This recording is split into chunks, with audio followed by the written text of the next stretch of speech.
দেখলে মনে হবে বিশাল আকৃতির এক ড্রোন, কিন্তু বাস্তবে এটি একটি উড়ন্ত ট্যাক্সি। দুবাই এয়ার শোর মঞ্চে এবার বৈদ্যুতিক এয়ার ট্যাক্সি উদ্ভাবনকারী জবি এবং আর্চার তাদের সর্বশেষ মডেল উন্মোচন করেছে। দর্শকরা বিমানের কাছাকাছি থেকে তা দেখার সুযোগ নিয়ে বেশ উত্তেজিত। এইসব বৈদ্যুতিক air taxi vertical take off এবং ল্যান্ডিং করতে সক্ষম। পরিসীমা ৩২০ কিলোমিটার এবং সর্বোচ্চ গতিও ৩২০ কিলোমিটার প্রতি ঘন্টায়। এখানকার head of marketing Oliver Walker Jones বলেন, what we have here is an all-electric vertical takeoff and landing air taxi. এটি একটি অসাধারণ বিমান যা আমাদের জীবনযাত্রা এবং যাত্রার ধরন পরিবর্তন করবে। আগামী বছর এটি আবুধাবির উপর দিয়ে উঠতে সক্ষম হবে। আর্চার এভিয়েশনের ইউএই জেনারেল ম্যানেজার তলিব আল হিনাই জানান, এই মডেল ৪ জন যাত্রী বহন করতে সক্ষম।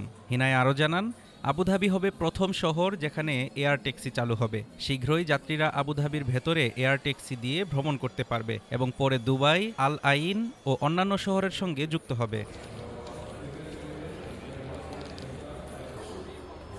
দুবাই এয়ার শোর ১৯তম সংস্করণ the future starts here slogan নিয়ে উদ্বোধন করা হয়েছে। এই প্রদর্শনীতে ১১৫টি দেশের ১,৪৮,০০০ দর্শক এবং ৪৯০টি সামরিক ও বেসামরিক প্রতিনিধি অংশগ্রহণ করেছেন। ২০০টিরও বেশি বিমান এবং বিশ্বের সর্বাধুনিক বিমান প্রযুক্তি এখানে উপস্থাপন করা হয়েছে। বৈদ্যুতিক এয়ার ট্যাক্সি এখন দ্রুত বাস্তবতার পথে এগোচ্ছে। Desk report, Dhaka today.